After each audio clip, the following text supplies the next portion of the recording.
Morelos destacó en la segunda etapa del movimiento de independencia y también por su manera de ver las cosas que estaban ocurriendo en esa época o en el país en esa época de 1810. Fue conocido como sacerdote, como estadista, como político y sobre todo como general.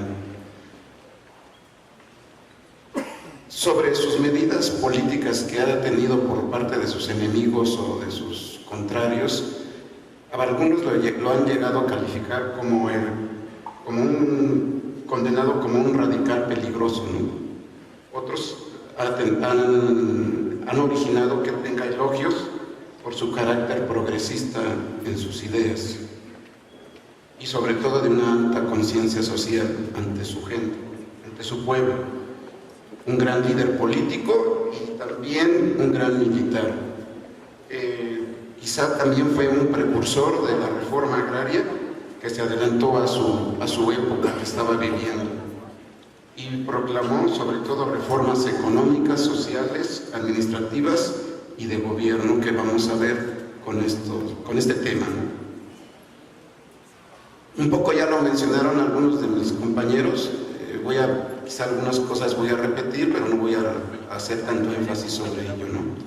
Su formación educativa estuvo principalmente privada, de una educación propia en las letras de tiempo completo, ya que desde muy chico o desde temprana edad se dedicó a un oficio que fue el de arriero, ¿no? Posteriormente se dedicó a las labores del campo, lo cual le permitió no tener una educación continua. Va a ser hasta la edad de 25 años que continúa sus estudios de las letras e inicia sus primeros cursos en 1790 con gramática latina y retórica, y en 1792 inicia su trámite de ingreso al Colegio de San Nicolás Obispo en Valladolid. Morelos estuvo influenciado por diferentes corrientes de pensamiento que estaban floreciendo en Europa en los siglos XVII, XVII. Dentro de esas corrientes estaba destacando la Ilustración, el enciclopedismo y el liberalismo. A través de diversos escritores ingleses y franceses es como algunas obras se difundieron y llegaron a nuestro país, en este caso, en ese entonces, la Nueva España. Es así como criollos, mestizos, peninsulares y otros lograron tener acceso a este tipo de lectura, lo cual va a influir en el pensamiento de varios de los criollos. Dentro de los pensadores ingleses y franceses que tuvieron gran trascendencia, de las obras que leyeron nuestros insurgentes, destaca principalmente la de John Locke, la de Montesquieu, Diderot, Voltaire y otros grandes pensadores que ya dije son ingleses o franceses. Lógicamente pudieron ser traducidos al español para que pudieran ser leídos por esta clase social. Morelos en esta época también tuvo noticias sobre la Revolución Francesa y también sobre la independencia de los Estados Unidos y sobre todo en la Nueva España con la revuelta del indio Mariano en Tepic, hechos que van a marcar un camino muy importante en su pensamiento de Morelos. De ahí que tuvo, junto a estas actitudes o hechos que acabo de mencionar, estuvo influenciado por dos grandes personajes, el pensamiento de Morelos. Uno, primero por Hidalgo, quien tuvo la oportunidad de conocerlo en el propio Colegio de San Nicolás, y también lo conoció por sus grandes escritos y la fama que comenzó a tener con el estallido de este movimiento de independencia.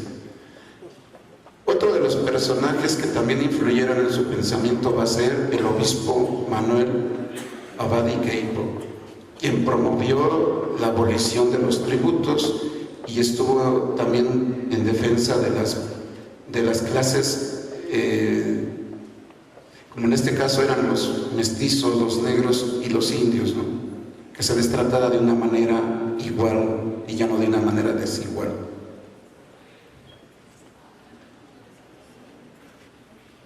También otro aspecto que influyó en el pensamiento de Morelos va a ser la prensa y la correspondencia que había en estos años de 1811 a 1813, donde van a aparecer varios periódicos que van a expresar parte de su pensamiento, en este caso de Hidalgo y de Morelos.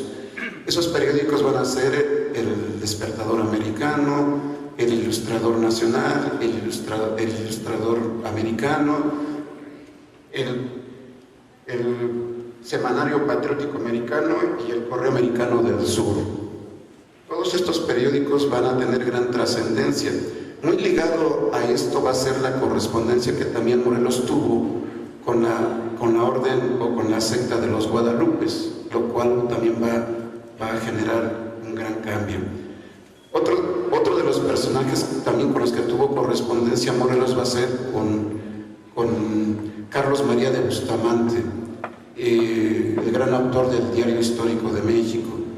Otro de los personajes que también, y que de hecho vamos a ver adelante, tuvieron pugnas o pleitos, va a ser con Ignacio López Rayón, ¿sí?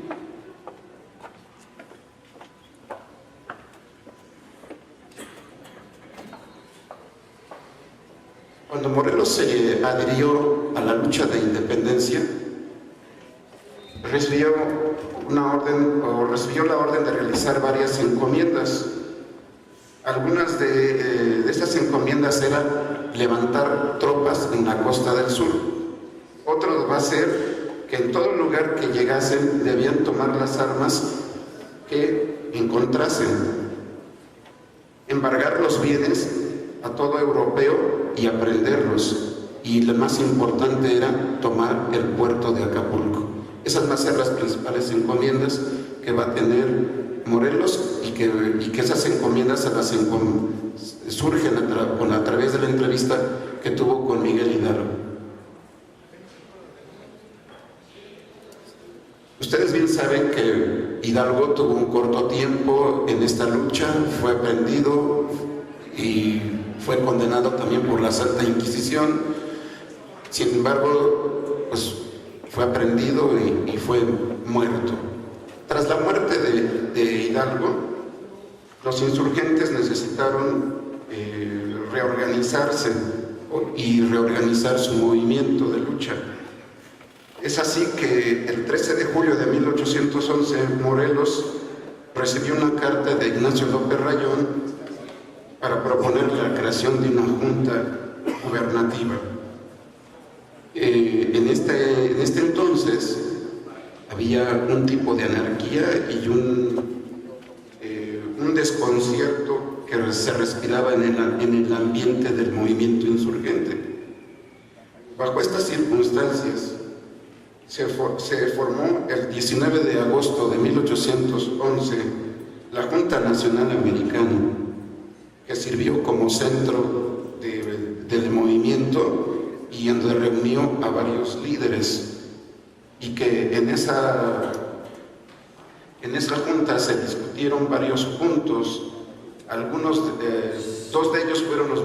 Tres de ellos fueron los más importantes. Uno va a ser el respeto a la religión católica como única en el país, obedecer las leyes y sobre todo seguir un mismo plan de gobierno, que era lo que se buscaba en esta junta.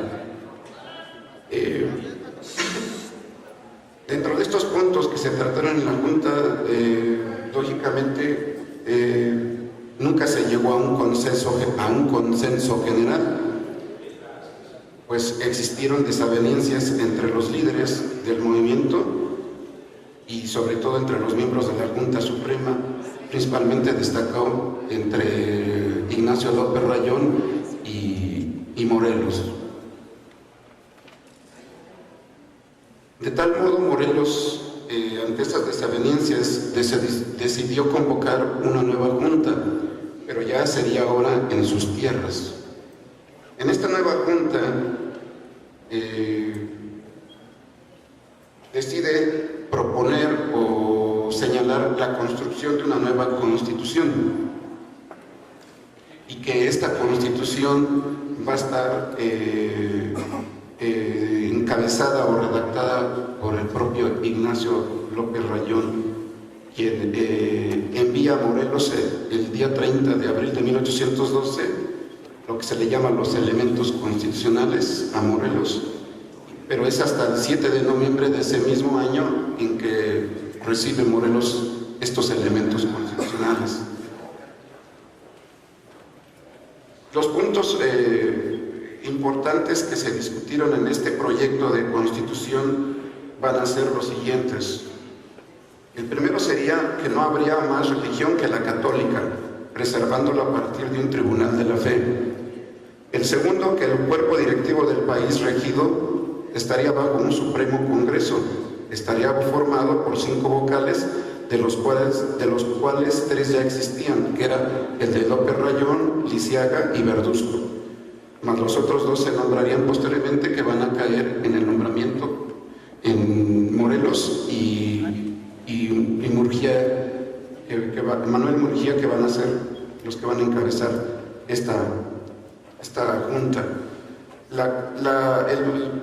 El tercer punto va a ser la duración de cada uno de los miembros, que sería de 5 años cada uno.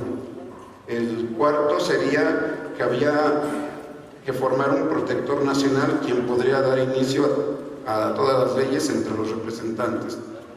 Pero el que tendría la última palabra sería el Consejo, sería la Junta Gubernativa. Disculpe, sería bueno que los señores pasaran a dar la conferencia porque no dejan escuchar bien su brillante información. O hablan ellos o habla usted. Disculpen. Gracias. El otro de los elementos sería que los asuntos graves del gobierno serían resueltos por un Consejo de Estado. El otro punto sería que los puertos quedarían francos para las naciones extranjeras, y finalmente el último, que los cuatro capitanes generales que debería haber, 3 de ellos serían Rayón, Verduzco y Lisiaga, y de estos 4 había de decidir el generalísimo.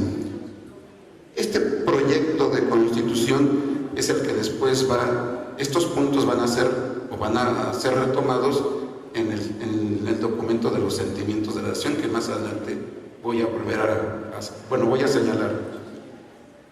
Estos fueron los puntos que en primera instancia mandó Rayón a Morelos, y lógicamente, como les acabo de decir, pues hubo discrepancia o desavenencia entre ellos.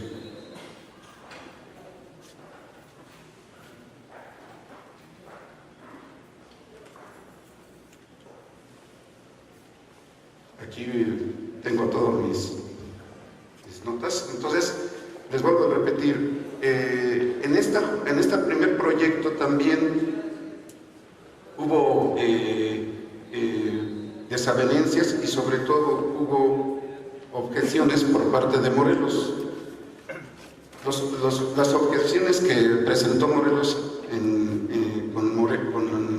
con Ignacio Rayón y ante la Junta sobresalen principalmente 4 de esos.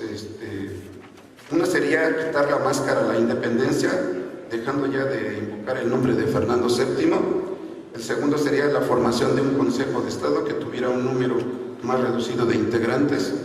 El tercero, no se admitiese la entrada de extranjeros para que no perturbaran los principios de la religión. Y el cuarto, que no hubiera un protector nacional, sino por cada obispado, en cada obispado, y no 4, sino 7 capitanes generales, y que el generalísimo solo cuando se hubieran conquistado 3 provincias episcopales o solo la de la Ciudad de México. La apelación a este primer proyecto de constitución no fue de mucho agrado para el general Rayón, debido a la confusión que hubo por lo tardío de la llegada de la correspondencia que tenían con Morelos.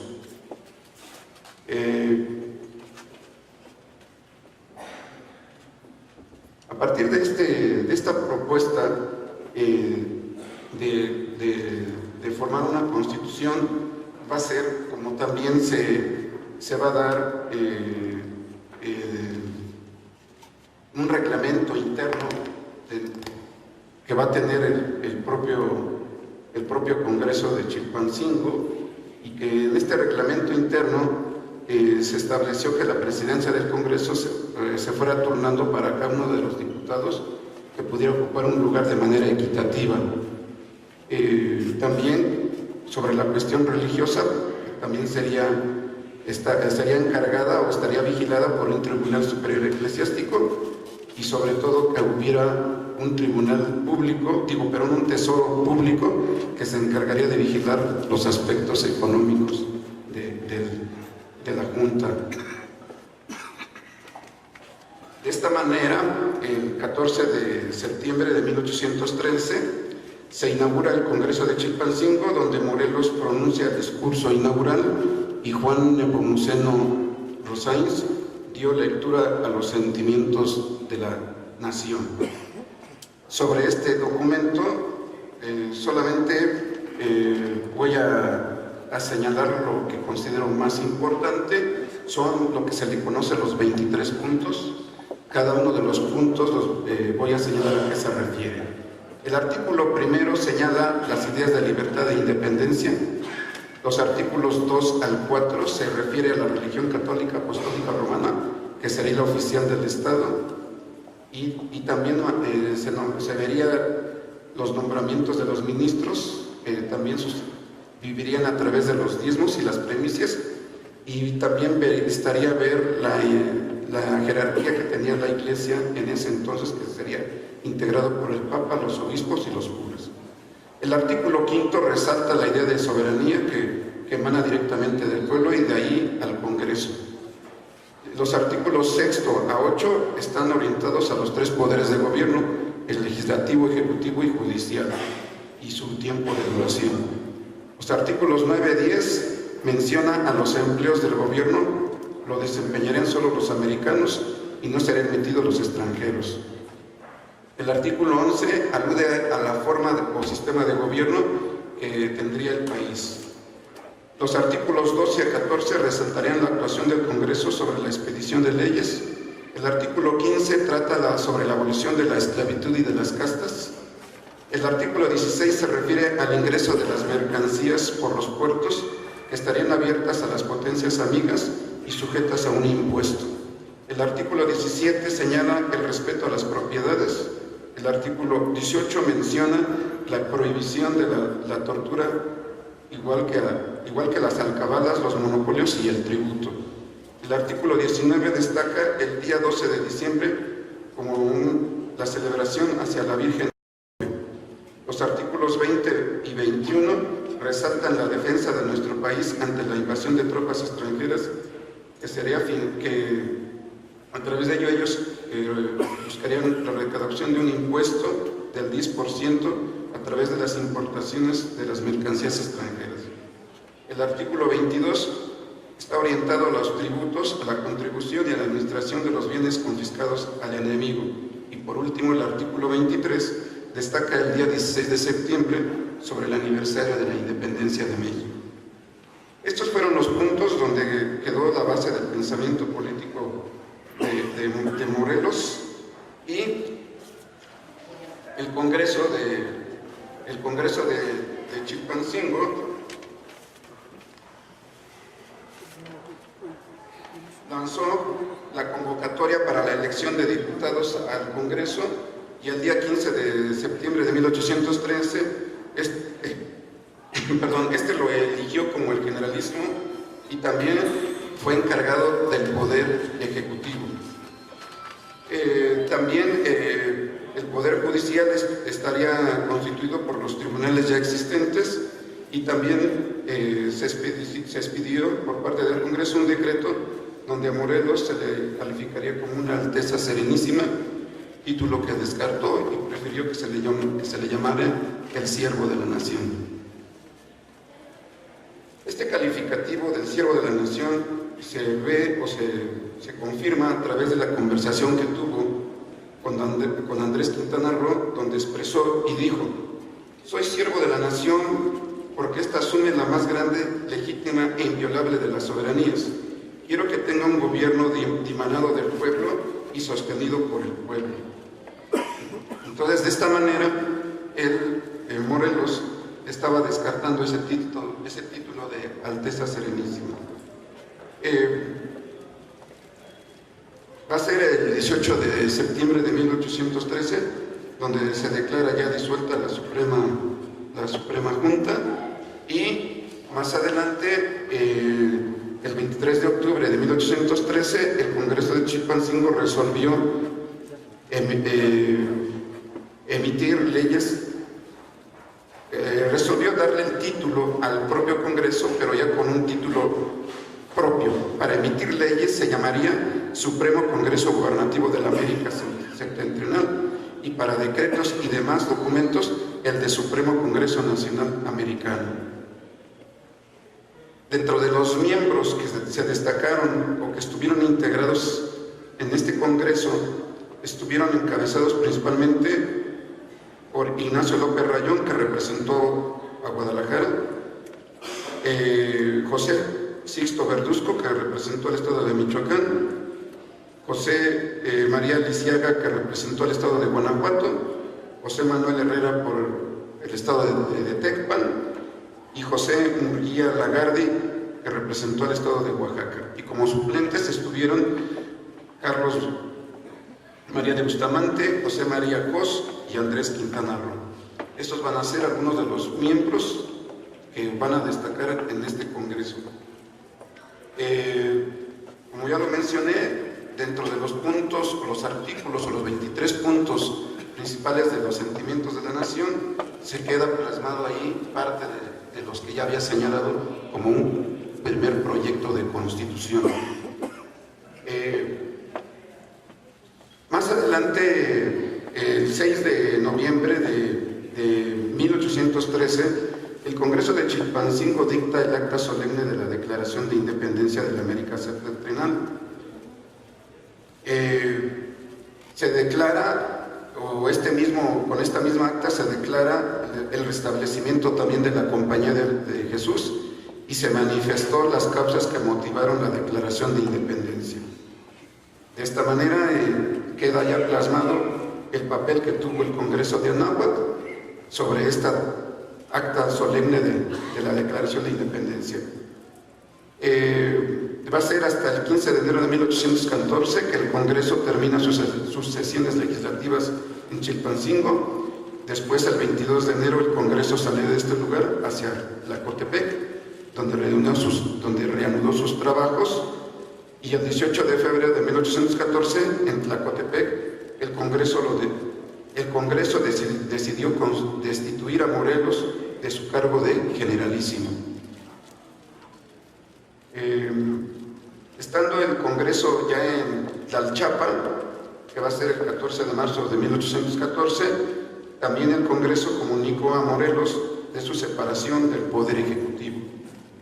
De allí el Congreso estuvo trasladándose hacia otros diferentes lugares. Estuvo en un lugar que se llamó Tiripitio, Tomendán, Uruapan, hasta llegar a Patzingán. En ese periodo, tanto Rayón como Morelos estuvieron también publicando decretos y manteniendo cartas de comunicación entre ellos. Lógicamente también hubo, entre otros, como fue el de Carlos María de Bustamante. De tal modo que Morelos decidió el 22 de octubre de 1814 trasladarse a Michoacán, donde el Congreso publicó el Decreto Constitucional para la Libertad de la América Mexicana, el cual se promulgó con un aspecto provisional, más no como definitivo. Sin embargo, sí tuvo un carácter ya de tendencia republicana. Va a ser el 24 de octubre de 1814 que el Congreso decretó en definitiva la Constitución de Apatzingán. Este documento de la Constitución de Apatzingán es el que parte de sus puntos van a ser retomados en la Constitución de 1824 ya con el sistema federal, con el federalismo, que ese ya es, como dicen, es otro punto a tratar.